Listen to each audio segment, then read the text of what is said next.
Newton's laws.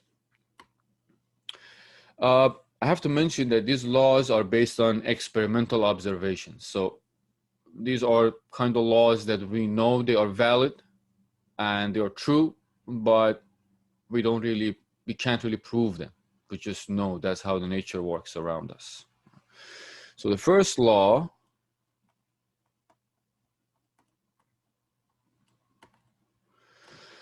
now, the first law talks about particles that are not moving, or better to say particles are either not moving or they are moving with a constant velocity on a straight line. So as long as we have a particle, and when I say particle, we can easily replace that with a rigid body. As I said in the first class, that pretty much a particle is an idealization of a rigid body. Depending on the size of the system and the size of the particle or the object we're studying compared to the whole system, we can assume that object is just a particle.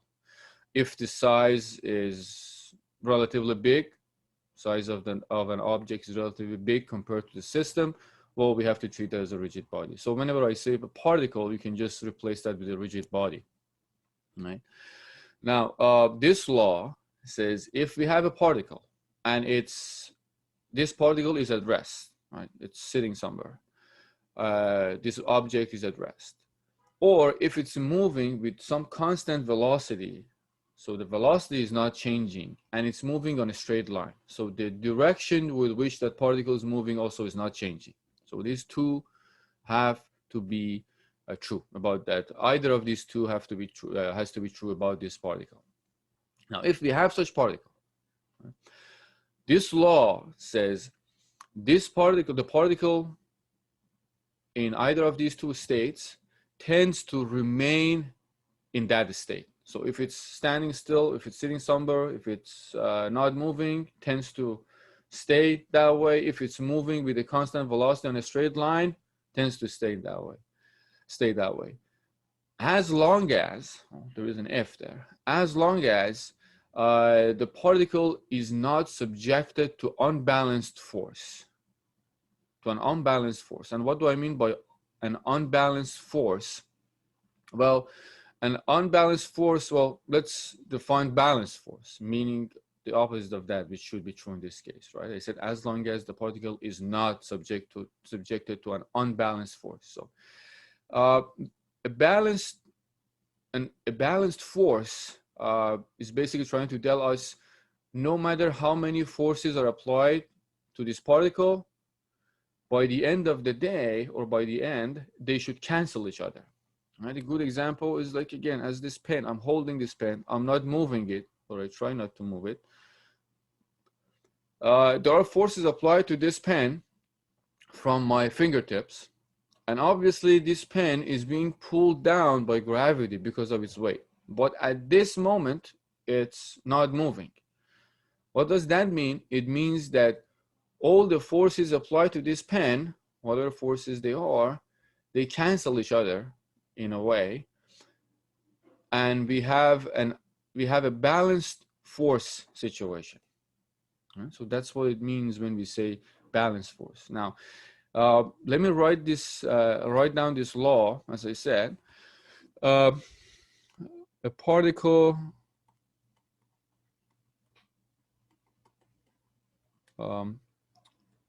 which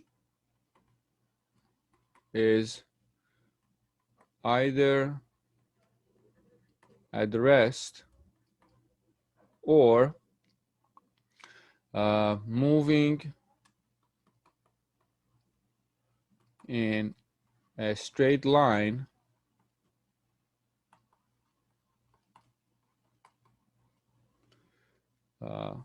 with a constant velocity tends to remain in that state. Right? We said this is the first part, but we said there is a big if, right? As long as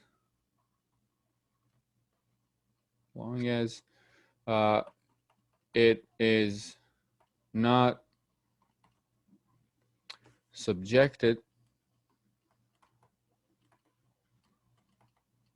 to an unbalanced force.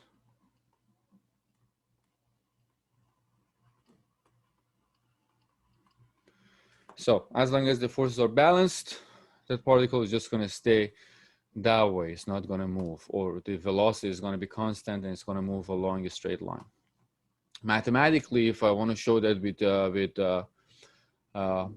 with math language, if I have a particle, let's say, obviously I'm drawing a very large particle, and a couple of forces are applied to it. Let's just put it this way.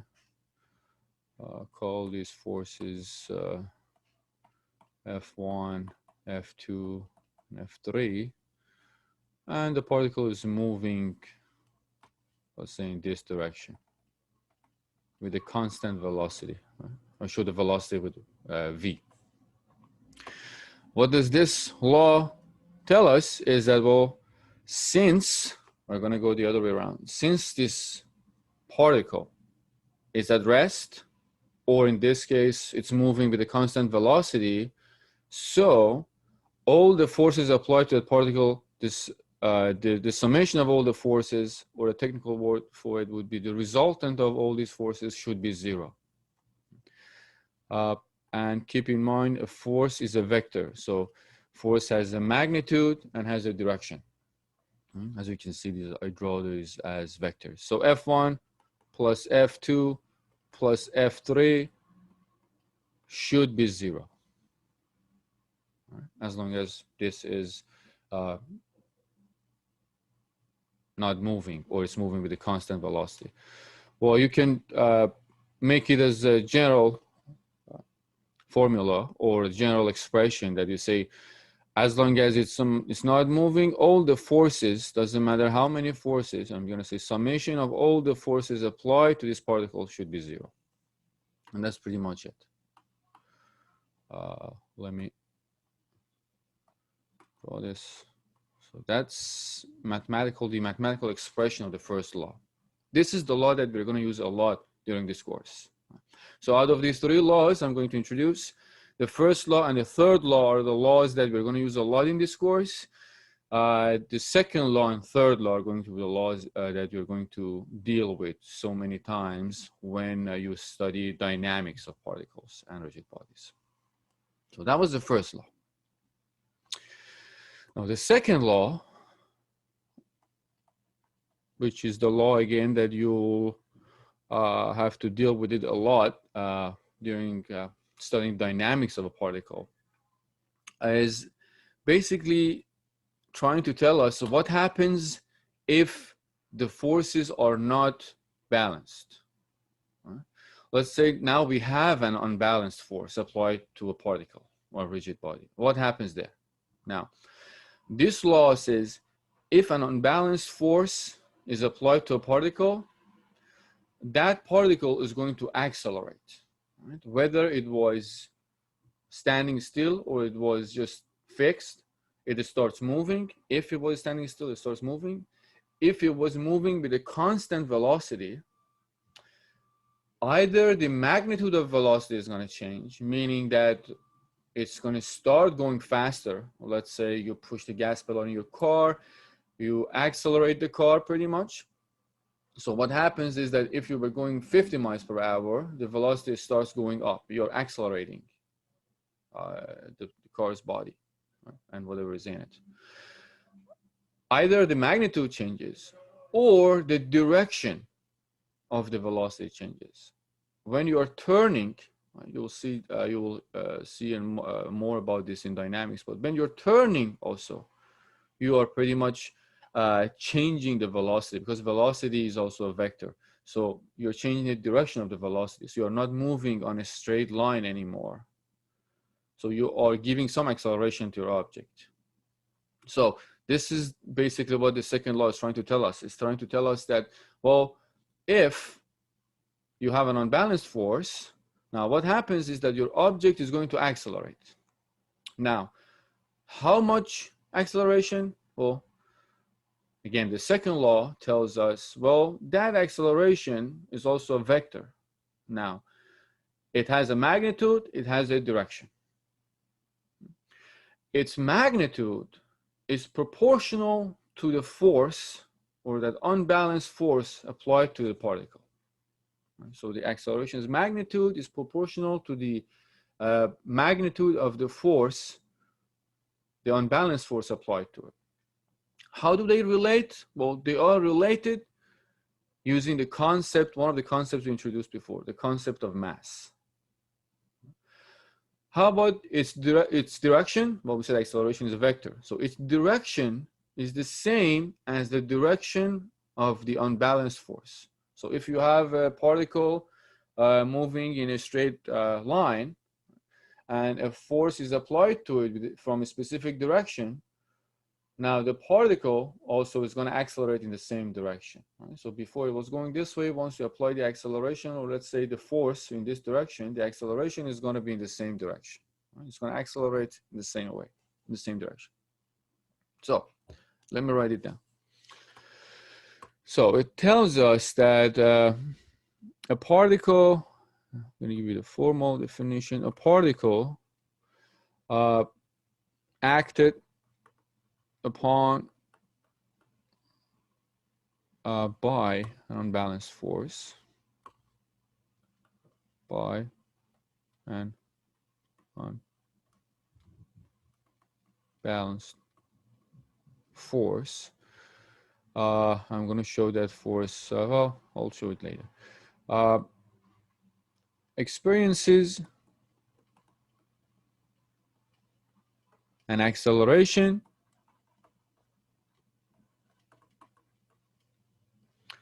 that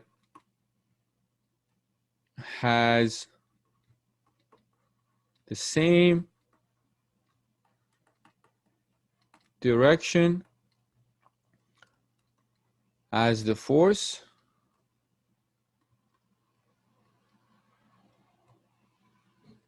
and the magnitude, or a magnitude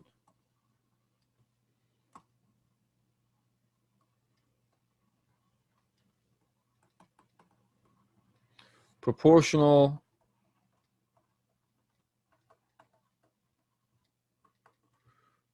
to the magnitude of the force.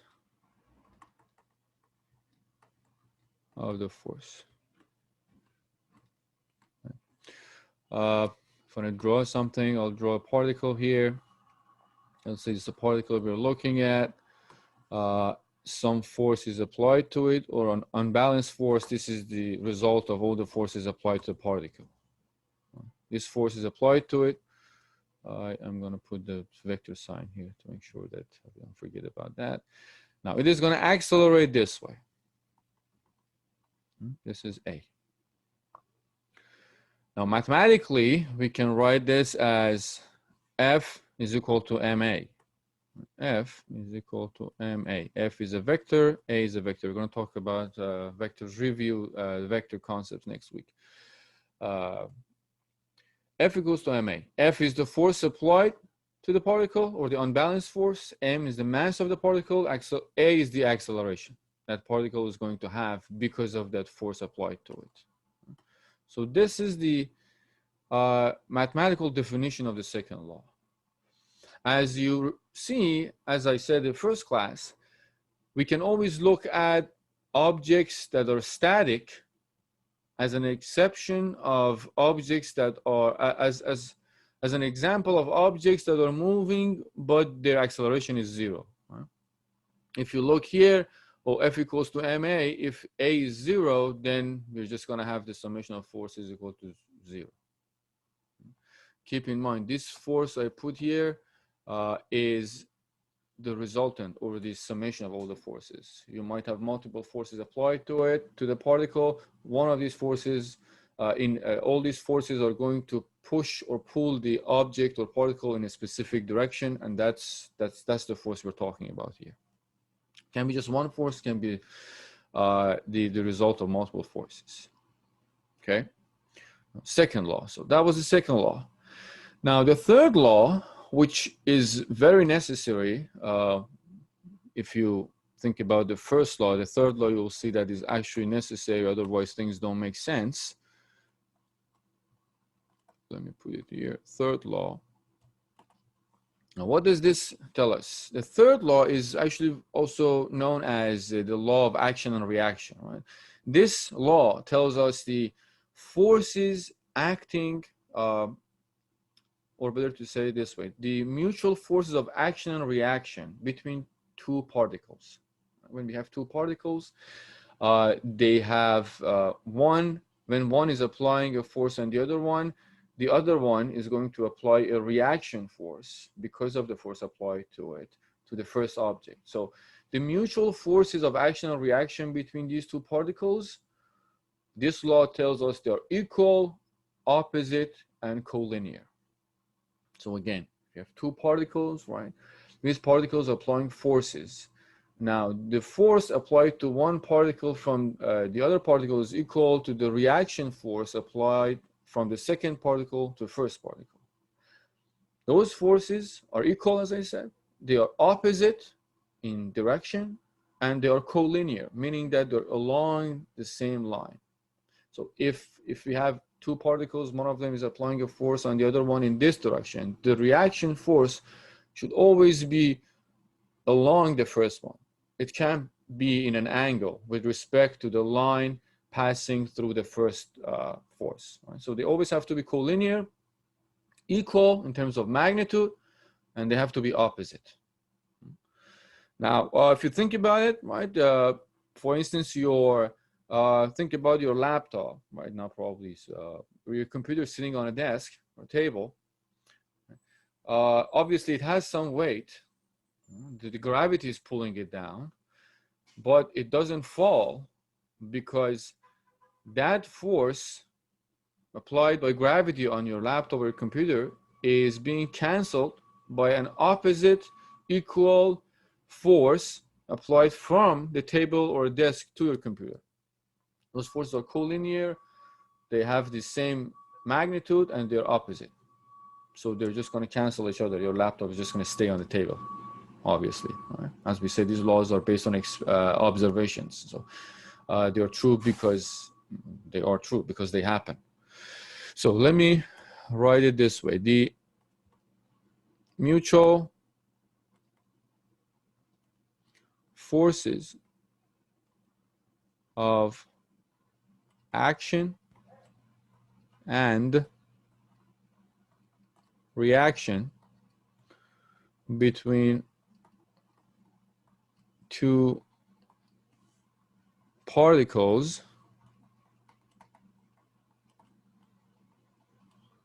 are equal, opposite, and collinear.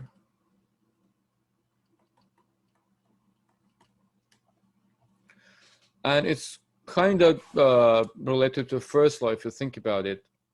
The same example about the laptop, when it's sitting on your desk, obviously it's not moving. So the first law tells you that there should be a balance between forces. So the gravity is pulling your laptop down. Where is the other force that is making a balanced system of forces? And as a result, your laptop is not moving, or your mug on the table is not moving. Well, that's the reaction force from the table to your laptop. And that is true for every two objects that are applying forces on each other. If I want to show it with some kind of drawing, let's say we have two objects, two particles. I'm just going to move one of them, if I can, next to the other one. Right? So let me draw those forces this way. Let's say this is the force this way, and this is the force this way. Remember, they have to be collinear. Right? So I'm going to call this F because they have the same magnitude. Or just call both of them F. Now this is the force of if I call this particle B, call this particle A, force of B on A, and this is the force of A on B. It's just two opposite, equal, and collinear forces.